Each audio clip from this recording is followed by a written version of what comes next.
वक्रतुंडो महाकाय सूर्यकोटि समप्रभ निर्विघ्नं कुरु मे देव सर्वो कार्येषु सर्वदा। बंधुगण, वक्रतुंड किए? गणेश। महाकाय किए? गणेश। विघ्ननाशक किए? गणेश। वक्रतुंडो महाकाय एकदंत गणेशंकर तुंडटी बंका, पेटटी बड़, से खर्ब माने बांगरा आ मोटा, गोटे दांत। तांकर एई रूप को समस्त देवता, सकल ऋषि, सबु मुनि आउ अन्य समस्ते ध्यान करती। आमे ध्यान करिबा, पूजा करिबा, प्रणाम करिबा, कहिबा नमो गणेश विघ्नेश गिरिजानंदन प्रभो मो विघ्न निहत्यासु सर्वसिद्धि प्रभो। बंधुगण, आमे आलोचना करिबा 26 तारीख शुक्रवार। 26 तारीख शुक्रवार क्यों राशि को किभली कल्याण करिवो आसन देखिबा। मुख्यतः आज सूर्य उदय हेबे शुक्रवार 6:09 पर और अस्त जीवे 5:48 पर।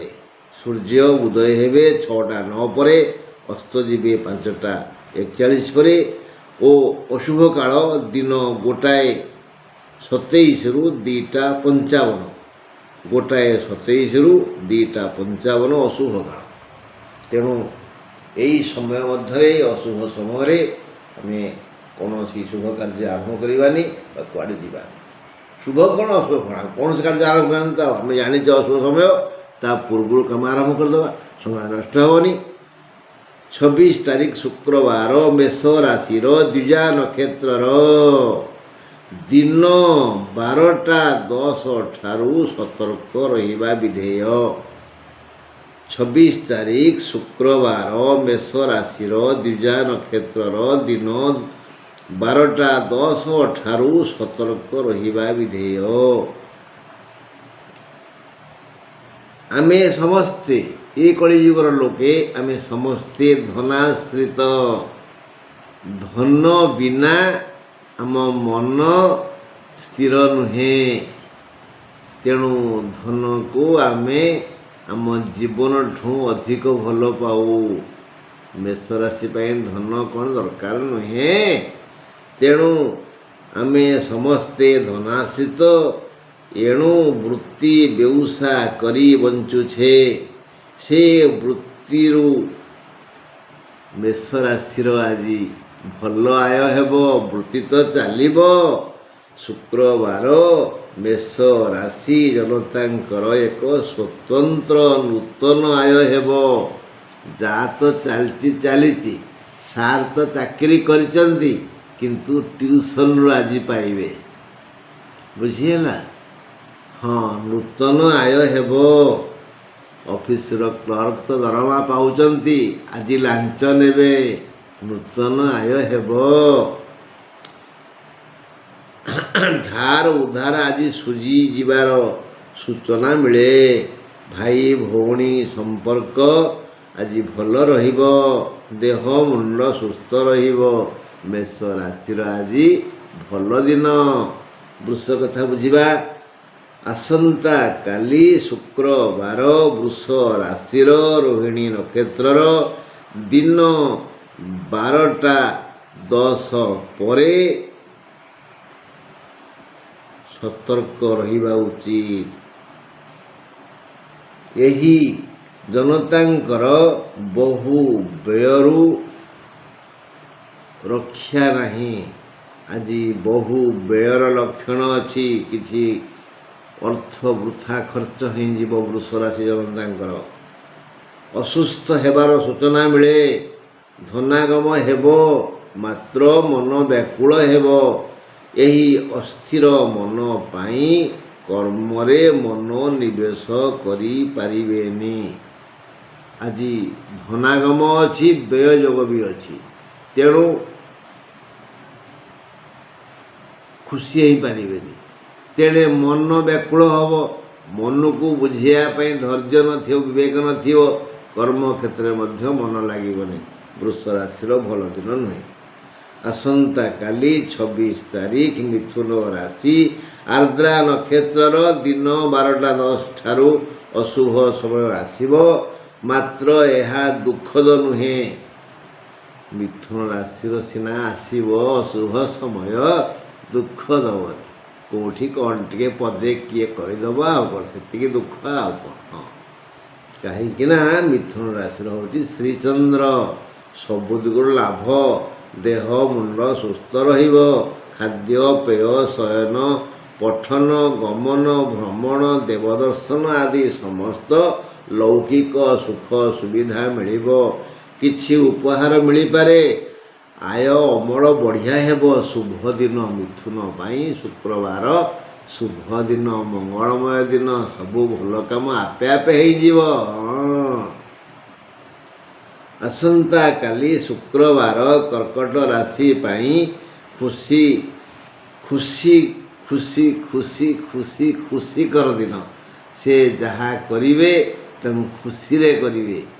ଯେଉଁ ଲୋକ ଆସିବ ତାକୁ ଦେଖି ଖୁସି ହେବେ। ଆଉ ବାହାର ଲୋକ ବି ଏ ଲୋକଙ୍କୁ ଦେଖି ଖୁସିରେ ନମ୍ରତାର ସହିତ ଅଭିବାଦନ ଜଣାଇବେ। ଖୁସି ଖୁସି ଖୁସି।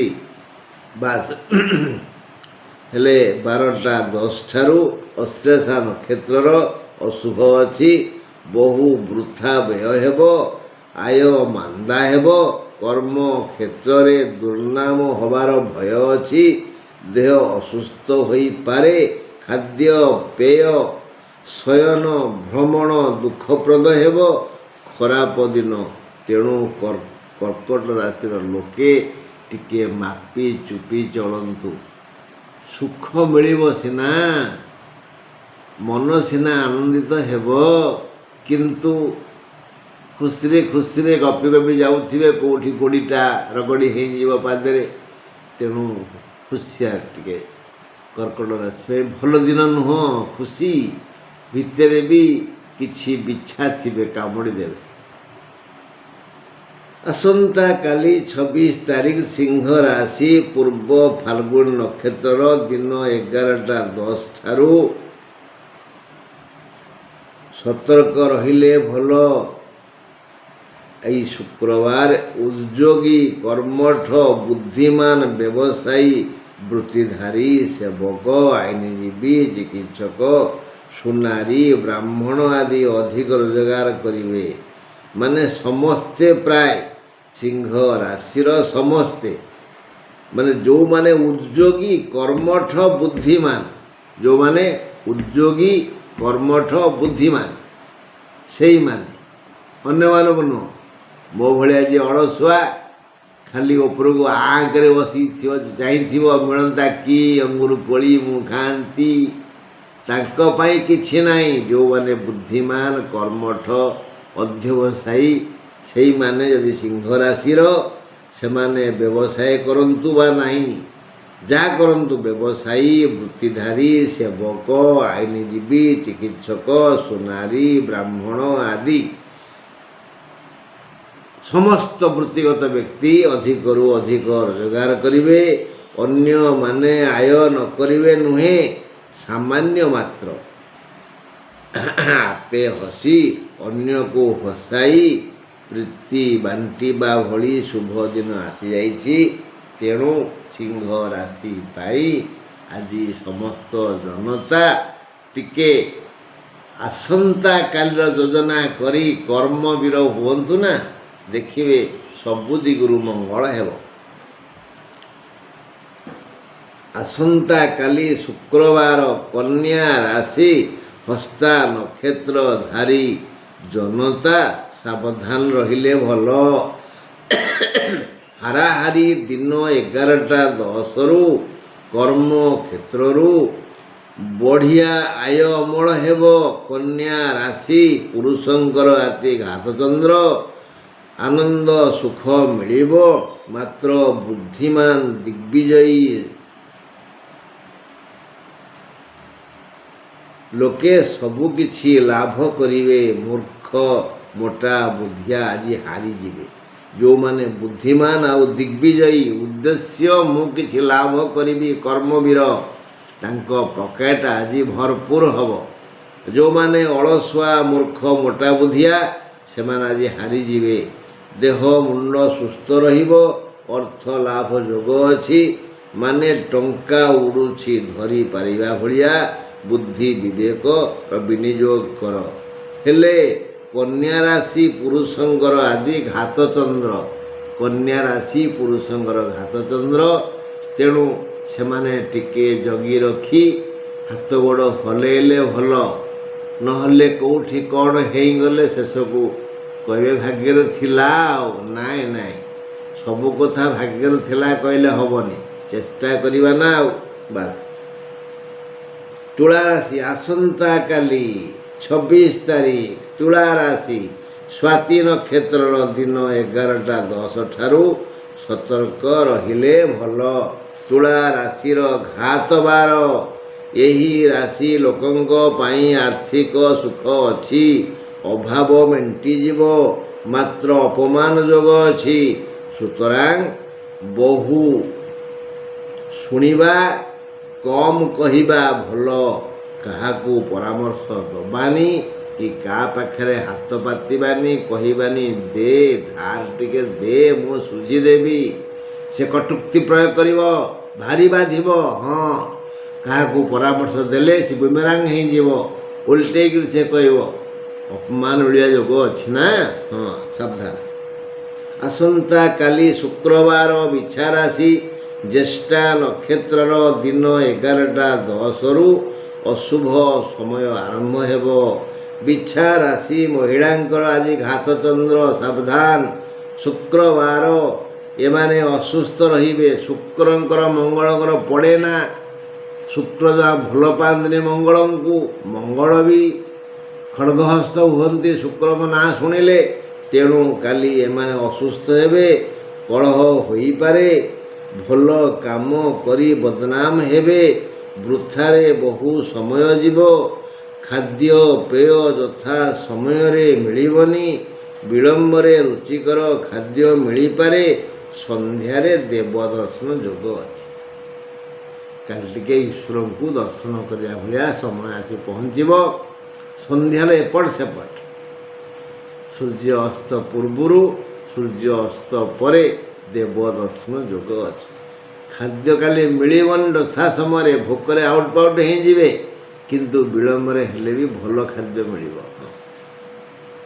ଆସନ୍ତାକାଲି 26 ତାରିଖ ଧନୁ ରାଶି ପୂର୍ବାଷାଢ଼ା ନକ୍ଷତ୍ରର ଦିନ 11ଟା 10ରୁ ଅଶୁଭ ସମୟ ଆସିବ। ନିଜ ସନ୍ତାନଙ୍କ ଦୁଃଖ ଶୁଣି ଟିକେ ଭାଙ୍ଗି ପଡ଼ିବେ। ଧନୁରାଶିର ଲୋକେ ନିଜ ସନ୍ତାନଙ୍କର ଦୁଃଖ ଶୁଣି ଟିକେ ଭାଙ୍ଗି ପଡ଼ିବେ। ଧନ ଲାଭ ପର୍ଯ୍ୟାପ୍ତ ହେବ, ବହୁତ ଧନ ପାଖକୁ ଆସିବ, ଖାଲି ଟିକେ ଚେଷ୍ଟା ଦରକାର। ଉଦ୍ୟମ ବଳେ ସର୍ବସିଦ୍ଧି। ଉଦ୍ୟମ କରନ୍ତୁ ନା, ଧନ ଆପେ ଆପେ ଆସିବନି ମ, ଟିକେ ଚେଷ୍ଟା ଦରକାର ନା। ଆଉ ଏଥିପାଇଁ ବିଦ୍ୟା, ବୁଦ୍ଧି ଓ ଅଧ୍ୟବସାୟ ଲୋଡ଼ା। ଶାନ୍ତି ଭଙ୍ଗ ହେବନି। ଶାନ୍ତି ମାଉସୀ ପାଖେ ପାଖେ ରହିବ, ଗେଲ କରିବ, ଶାନ୍ତି ଭଙ୍ଗ ହେବନି। ସ୍ୱାସ୍ଥ୍ୟ ସମସ୍ୟା ନାହିଁ। ଆଉ ବଢ଼ିଆ ଦିନ ଆଉ କ'ଣ। ଧନ ମାନ ସମ୍ମାନ ସ୍ୱାସ୍ଥ୍ୟ ଯଶ କୀର୍ତ୍ତି ସବୁକିଛି ମିଳିବ। ଖାଲି ଟିକେ ପିଲାଙ୍କର କିଛି ମନ୍ଦ ଖବର ଶୁଣି ଦୁଃଖିତ ହେବେ। କର୍ମ ପ୍ରତି ସଜାଗ ରହିଲେ ଭଲ। ଆସନ୍ତାକାଲି ଶୁକ୍ରବାର ମକର ରାଶି ଶ୍ରବଣା ନକ୍ଷତ୍ରର ଦିନ 11ଟା 10 ଠାରୁ ସତର୍କ ଦରକାର। ଧନାଗମ ହେବ, ଦେହ ସାମାନ୍ୟ ଅସୁସ୍ଥ ହେବ, ଋଣଦାତା କିଛି କହିପାରନ୍ତି। ମୌଳିକ ଓ କୌଳିକ ସୁଖ ସମ୍ମାନ ଅଛି, ଆଉ ବିଶେଷ ସମସ୍ୟା ନାହିଁ। ହଠାତ୍ କିଏ କିଛି ଦେଇପାରେ। ଶ୍ରବଣା ନକ୍ଷତ୍ରର କାଲି ଘାତବାର, ଘାତଚନ୍ଦ୍ର, ସମସ୍ୟା ଅଛି, ଦେହ ଅସୁସ୍ଥ ହେବ। ତା ଛଡ଼ା ଠିକ୍ ସମୟରେ ସବୁ କାମ ହେଇପାରିବନି। ମାନ ସମ୍ମାନରେ ହାନି ନାହିଁ, କଳହ ଯୋଗ ନାହିଁ, କିନ୍ତୁ ଦିନଟା ସେତେ ଭଲ ଦିନ ନୁହଁ କି ବନ୍ଦନୀୟ ନୁହଁ, ମିଶ୍ରିତ ଦିନ। ଆସନ୍ତାକାଲି 26 ତାରିଖ କୁମ୍ଭ ରାଶି, ଶତବିଶା ନକ୍ଷତ୍ରର, ଦିନ 11ଟା 10ରୁ ସାବଧାନ ଦରକାର। ଏମାନେ ଶୁକ୍ରବାର ନିଜ ଜୀବିକାରୁ ଆନନ୍ଦ ପାଇବେ, ନିଜ କର୍ମ ପ୍ରତି ସତର୍କ ରହିବେ। ସୁଖ ଧନ ଉଭୟ ପାଖକୁ ଆସିବ। ସନ୍ତାନ ସୁଖ ଦେଖି ଶୁଣି ଅନୁଭବ କରି ନାଚିବେ। ଆସନ୍ନ ପ୍ରସବା ନାରୀ ମନ ଲାଖି ସନ୍ତାନ ପାଇ ଖୁସି ହେବେ। ନୂତନ ବନ୍ଧୁ ସମ୍ପର୍କ ହେଇପାରେ। ଆଉ କେହି କେହି ଯୋଗ୍ୟ ଯୁବକ ଯୁବତୀ ଜୀବନ ସାଥୀ ଲାଭ କରିପାରନ୍ତି। ଆଉ ଶିକ୍ଷିତ କର୍ମ ଖୋଜୁଥିବା ଯୁବକ ଯୁବତୀଙ୍କୁ ନୂତନ କର୍ମ ଯୋଜନା ମିଳିଯାଇପାରେ। ହଁ, ଭଲ ଦିନ କାର କୁମ୍ଭ ରାଶିର। ଆସନ୍ତାକାଲି ଶୁକ୍ରବାର 26 ତାରିଖ, ମୀନ ରାଶି, ରେବତୀ ନକ୍ଷତ୍ରର, ଦିନ 11ଟା 10ରୁ ଅଶୁଭ କାଳ ଆରମ୍ଭ ହେବ। ଦେହ ଅସୁସ୍ଥ ହେବ, ଆୟ ମାନ୍ଦା ହେବ, ପୁରୁଣା ରୋଗ ଥିଲେ ବାଧିବ। ଗମନାଗମନରେ ଯାନବାହନ ଧୋକା ଦେବ। ଯଥା ସମୟରେ ଭୋଜନ ଶୟନ ସୁଖ ଦେବନି। ଦେବ ଦର୍ଶନ ଯୋଗ ଅଛି। ଦିନର ଶେଷ ଭାଗରେ ଏ ଦେବ ଦର୍ଶନ ଯୋଗ ଆସିବ। ବୃଥା ଖର୍ଚ୍ଚ ହୋଇପାରେ। ଆଜି ଦେହ ଟିକେ ସାହାଯ୍ୟ କରିବନି। କାର ମୀନ ରାଶିର। ମୀନ ରାଶିର ଆସନ୍ତାକାଲି ଶୁକ୍ରବାର 26 ତାରିଖ, ରେବତୀ ନକ୍ଷତ୍ରର, ଦିନ 11ଟା 10ରୁ ଅଶୁଭ ସମୟ ଆସିବ। ଦେହ ଅସୁସ୍ଥ ହେବ। ଗୋଟେ ଦୁଃଖ ହେଲା ଦେହ ଅସୁସ୍ଥ ହେବ। ଆୟ ମାନ୍ଦା ହେବ, ଦ୍ୱିତୀୟ ଦୁଃଖ। ପୁରୁଣା ରୋଗ ଥିଲେ ବାଧିବ, ତୃତୀୟ ଦୁଃଖ। ଗମନାଗମନରେ ଯାନବାହନ ଧୋକା ଦେବେ, ଚତୁର୍ଥ ଦୁଃଖ। ଯଥା ସମୟରେ ଭୋଜନ ଶୟନ ସୁଖ ମିଳିବନି, ପଞ୍ଚମ ଦୁଃଖ। ତାପରେ ଦିନର ଶେଷ ଭାଗରେ ଦେବ ଦର୍ଶନ ଯୋଗ ଅଛି। ବୃଥା ଖର୍ଚ୍ଚ ବି ହେବ। ଆଉ ଆୟ ଅମଳରେ ଯେହେତୁ ମାନ୍ଦା ହେବ, ମନ ଭାଙ୍ଗିଯିବ। ହଁ ବନ୍ଧୁ, କର୍ମର ଆହ୍ୱାନରେ ଆମେ ମଝିରେ ମଝିରେ ଟିକେ ଅବହେଳା କରୁଛେ। ଆଉ ଆସନ୍ତାକାଲି ଈଶ୍ୱର ଚାହିଁଲେ ପୁଣି ଭେଟଘାଟ ହେବା। ରହିଲି, ନମସ୍କାର। ବକ୍ରତୁଣ୍ଡ ମହାକାୟ, ସୂର୍ଯ୍ୟକୋଟି ସମପ୍ରଭ, ନିର୍ବିଘ୍ନଂ କୁରୁ ମେ ଦେବ, ସର୍ବକାର୍ୟେଷୁ ସର୍ବଦା।